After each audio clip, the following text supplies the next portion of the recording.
Last week I replaced the tires on my school bus and decided that I needed to fix the ball joints and make sure that everything was in alignment so I didn't ruin my brand new tires. I could tell that my alignment was a little bit off and that it was kind of drifting in and out a little bit, and I've been able to hear the clunk from the ball joint for some time now. My previous mechanic had told me that I had a ball joint that was starting to go bad and a left wheel bearing in the front there that was also just beginning to go bad. It's been a couple of months since then and I haven't been putting a ton of miles on my bus, but I decided that now is probably the perfect time to do this repair.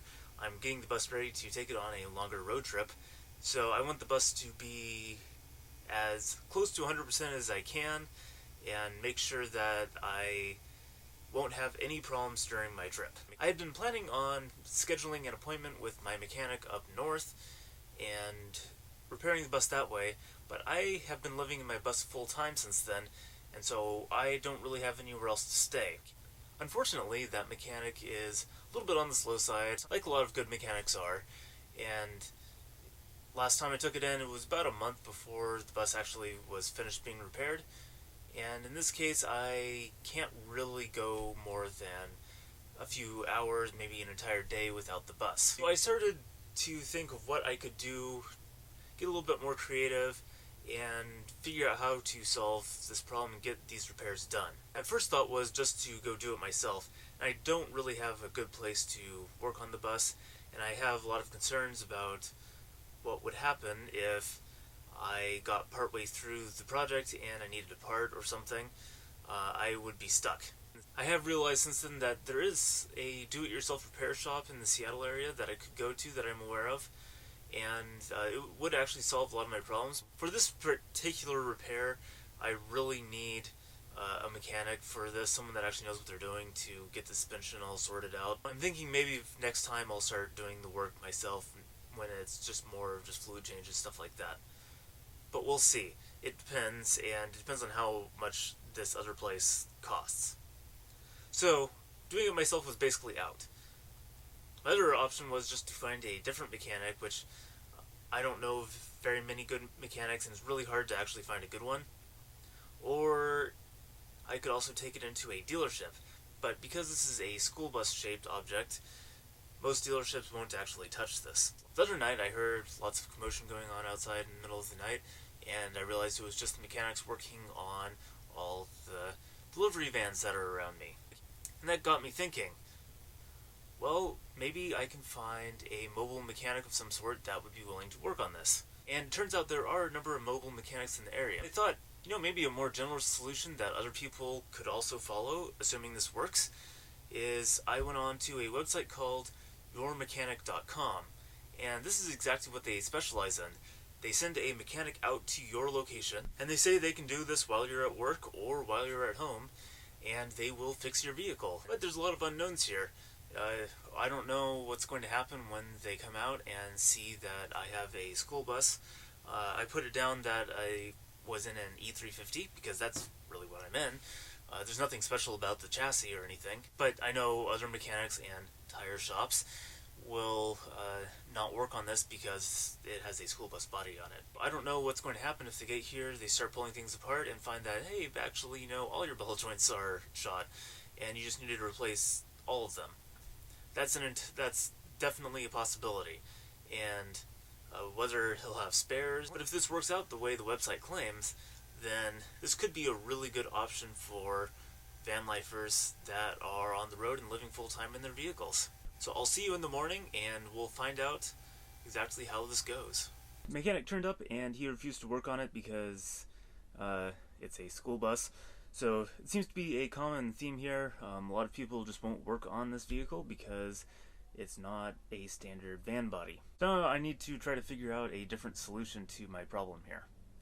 Well, I was driving down the freeway and I noticed that there was this kind of weird sweet smell, and I was kind of near a cedar mill, and I figured maybe that's what it was. Kind of smelled similar to cedar. I opened the window and it definitely did smell like cedar. So I continued heading up the freeway, and the smell didn't go away. It was just kind of there. Checked my gauges, nothing looked unusual, and so I kept going for a little while, decided to check behind me just to see if there was any smoke or anything, and at first there wasn't anything I saw. So I just kept going down the freeway. Then a few minutes later, I looked back there. I was actually passing a truck on the freeway. It was just going super slow, and I noticed that there was a little bit of a cloud behind me. First I thought it was maybe just my mirrors were dirty or something, but it just kept kind of growing a little bit larger. So I decided to take the next exit and pull over. And at first I didn't see anything wrong. I pulled over into a parking lot, like a Dairy Queen or something. And this is what I found.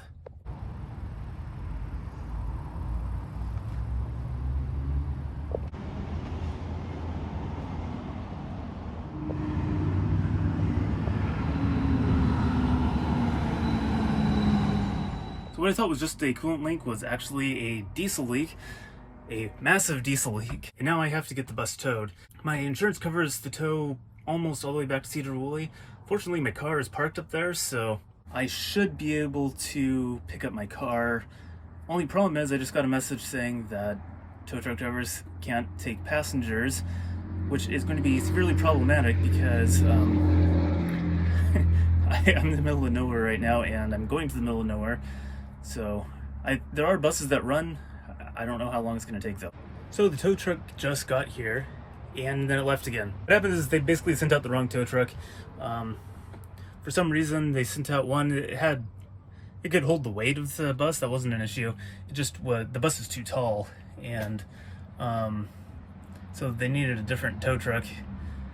So apparently they called up he called up dispatch and sent some pictures, gave them the height, and left. I don't know. I'll just keep hanging out here.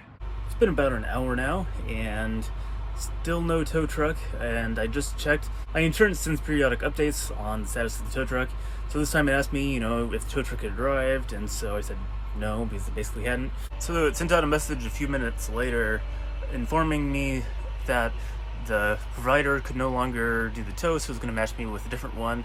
And it's been like that for at least 15 minutes now, so I'll give you an update when something new happens. And right as I record that, I got an update saying it'd be about 90 minutes. So apparently the tow truck company that they matched me with only does light duty towing. We have no idea how I got matched up with them, but we had to call up my insurance company and they agreed to send out someone new. It's been about half an hour now and they just matched me up with another tow truck company, so maybe third time's the charm here. It looks like it'll be about 90 minutes. Hopefully it's the right tow truck.